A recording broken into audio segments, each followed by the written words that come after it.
വന്യജീവികൾക്ക് തീറ്റ കൊടുക്കാൻ കർഷകന് ബാധ്യതയില്ല. ബാധ്യതയുണ്ടോ? കുരങ്ങിനെ തീറ്റാൻ നമുക്ക് ബാധ്യതയുണ്ടോ? ആനയെ തീറ്റാൻ ബാധ്യതയുണ്ടോ? പന്നിയെ തീറ്റാൻ നമുക്ക് ബാധ്യതയുണ്ടോ? എന്നാൽ കർഷകന്റെ ഒരു പൗരന്റെ ജീവനോ സ്വത്തിനും സംരക്ഷണം നൽകാൻ ബാധ്യസ്ഥമായിരിക്കുന്ന ഗവൺമെന്റുകൾ, ഒരു കർഷകന്റെ സ്വത്ത് എന്ന് പറയുന്ന അവന്റെ കൃഷിയാണ്.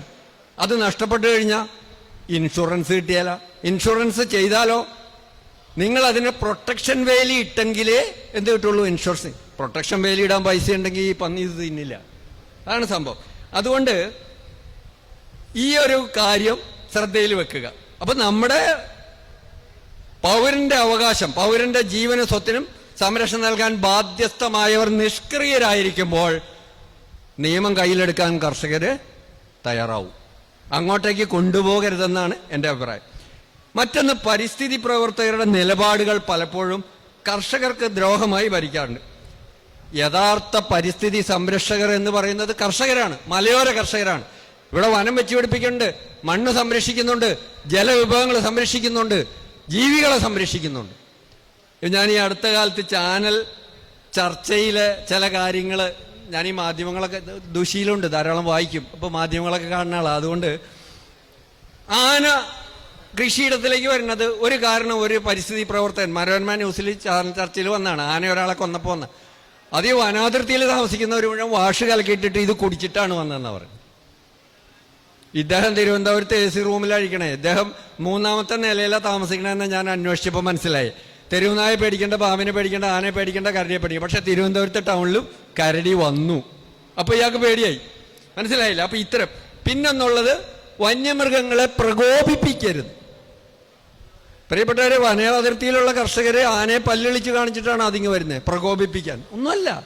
അപ്പൊ ഇത്തരത്തിലുള്ള ചില ഭാഷ, വന്യമൃഗ സംഘർഷം, ഇങ്ങനെയുള്ള ചില കടുംവെട്ട് ഭാഷകൾ പറഞ്ഞ് കർഷകരെ പറ്റിക്കുന്ന ഒരു സമീപനമാണ് മുന്നോട്ട് പോയിക്കൊണ്ടിരിക്കുന്നത്. അപ്പൊ ഈ പരിപാടികൾ നമുക്ക് നിർത്താം. നമുക്ക് പ്രായോഗികമായ ചില ജീവിതത്തിൽ. ഇപ്പൊ എന്റെ വിഷയം അതല്ല, ഞാൻ അതുകൊണ്ട് പെട്ടെന്ന് വിഷയത്തിലേക്ക് വരാം. എനിക്ക് അധികം സമയമില്ല, അതുകൊണ്ടാണ്. കൃഷി സംരക്ഷിക്കുന്നതിന് ചില മാർഗങ്ങൾ നമുക്ക് അവലംബിക്കാവുന്നു. അപ്പൊ ഇത് ഞാൻ 1-2 വൈഗ ഹാക്കത്തണിൽ അവതരിപ്പിച്ചതാണ്. ഇപ്പൊ നിലവില് ഞാൻ കൃഷി ചെയ്യുന്ന നെല്ലൊഴികെ എല്ലാം കൃഷി ചെയ്യുന്നുണ്ട്. നിങ്ങൾക്കിപ്പോൾ വന്നാൽ കാണാം. കഴിഞ്ഞ 3 വർഷമായിട്ട് പന്നി കൃഷിയിടത്തിൽ വന്നിട്ടില്ല. നിങ്ങൾ അതിന്റെ ഫോർമുല എന്നോട് ചോദിക്കരുത്, ക്ഷമിക്കണം. കുരങ്ങിന്റെ ഫോർമുല ഞാൻ ഓപ്പണായി കൊടുത്തു. കാരണം 2021 വൈഗ ഹാക്കത്തോണിൽ ഈ പ്രബന്ധം അവതരിപ്പിച്ചതാണ്. ഇതെന്റെ കയ്യിൽ നിന്ന് അടിച്ചു മാറ്റാൻ ഒരു ശ്രമം നടത്തിയപ്പോൾ ബഹുമാനപ്പെട്ട കർഷകശ്രീയുടെ ജോബി അദ്ദേഹത്തെ വിളിച്ച് സംസാരിച്ചു. അദ്ദേഹം ഇവിടെ ഉണ്ട്. ഇതൊന്ന് എയർ ചെയ്യാമോ, ഒന്ന് വാർത്തയായിട്ട് പുറത്തു കൊടുക്കാവോ എന്ന് ചോദിച്ചു. അങ്ങനെ അദ്ദേഹമാണത് 2021 ജൂൺ മാസത്തെ കർഷകശ്രീ മാസികയിലൂടെ ഇത് അച്ചടിച്ച് വന്നുകൊണ്ട് ഇത് കണ്ടുപിടിച്ച ആളിന്റെ പേരിൽ തന്നെ അത് നിൽക്കുന്നത്. അല്ലേ അതിനകത്ത് ഇച്ചിരി കുട്ടിക്കൂറ പൗഡറും കൂടി ഇട്ടിട്ട് ഇത് വേറെ ആരെങ്കിലും പേറ്റന്റ് എടുത്തേനെ. മനസ്സിലായല്ലോ ഇതിന്റെ കുഴപ്പം എവിടെയാണ് കിടക്കുന്നതെന്ന്. അതുകൊണ്ട് പന്നിയുടെ മരുന്ന് നിലവിൽ ഞാൻ 3 വർഷമായിട്ട് ഉപയോഗിക്കുന്നുണ്ട്. എല്ലാ കിഴങ്ങ് വിളകളും കൃഷി ചെയ്യുന്നുണ്ട്, മില്ലറ്റ്സ് കൃഷി ചെയ്യുന്നുണ്ട്, വാട കൃഷി ചെയ്യുന്നുണ്ട്. ഇന്ന് വന്നാലും കാണും, ഇന്ന് രാവിലെയും കൂടി പന്നി വന്നിട്ടില്ല. തിരുമേനിയിലുള്ള 2-3 കർഷകരെ കവുങ്ങ് തിന്നുന്നത് കൊണ്ട് ഈ മരുന്ന് വാങ്ങിക്കൊണ്ട് അവർ ഉപയോഗിച്ചു. അവർ കഴിഞ്ഞ ആഴ്ചയും വന്ന് വാങ്ങി. അവർ പറഞ്ഞു ഇതുവരെ ആ പന്നി വന്നിട്ടില്ല എന്നുണ്ട്. പ്രിയപ്പെട്ട, ഞാനിത് പറഞ്ഞത് പ്രായോഗികമായ ചില കാര്യങ്ങൾ. ഒന്ന്, നമ്മുടെ കൃഷി വകുപ്പിന് ഇൻഡിവിജ്വൽ ഫാമേഴ്സിന് ഫെൻസിങ് കൊടുക്കാം. ഫെൻസിങ് എന്ന് പറഞ്ഞാൽ ടാറ്റ വൈറോൺ വലകൾ കൊടുക്കാം. കാരണം നമ്മുടെ കേരളം പാർപ്പിട കൃഷിയുടെ ഏറിയാണ്.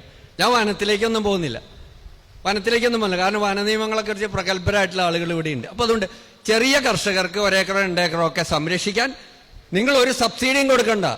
ടാറ്റ വൈറോൺ വലകൾ ഉപയോഗിച്ച് വേലി കെട്ടാനൊരു സംവിധാനം കൊടുത്താൽ മതി. അതിൽ ചെറു മൃഗങ്ങളെ നമുക്ക് പ്രതിരോധിക്കാൻ പറ്റും. വലിയ മൃഗങ്ങൾ, ആന, കാട്ടുപോത്ത് പോലെയുള്ള വനാതിർത്തിയിലാണ് മ്ലാവ് പോലെയുള്ളത് വരുന്നത്. അതിനുള്ള നിയന്ത്രണം കൂടി ഞാൻ ഇതിനകത്ത് പറയുന്നുണ്ട്. അപ്പോൾ ഒരു കാര്യം അതാണ്, ടാറ്റ വൈറോൺ വല ഉപയോഗിക്കുക, അതിന് സബ്സിഡി കൊടുക്കുക. അത് പ്രായോഗികമായിട്ട് ടാറ്റ കമ്പനിക്ക് ചെയ്യാൻ പറ്റുന്നുള്ളൂ. അപ്പോൾ അതുകൊണ്ട് ഇത് നമ്മുടെ ജില്ലാ പഞ്ചായത്തിന്റെ പ്ലാനിംഗ് ബോർഡിലുണ്ട്. ഞങ്ങളത് അവിടെ വെച്ചിട്ടുണ്ട്. അവരത് പ്രോജക്റ്റ് ആക്കുമോ ഇല്ലയോ എന്നുള്ളത് അറിയില്ല. കൃഷി വകുപ്പിന്റെ ആളുകളൊക്കെ ഇവിടെ ഉണ്ട്. രണ്ടാമത്തേത്, ഈ കറണ്ട്, സോളാർ, വെയിൽ എന്നിവ ഫലപ്രദമല്ല. കാരണം എനിക്ക് 3 ദിവസമായി കറണ്ട് വന്നിട്ട്.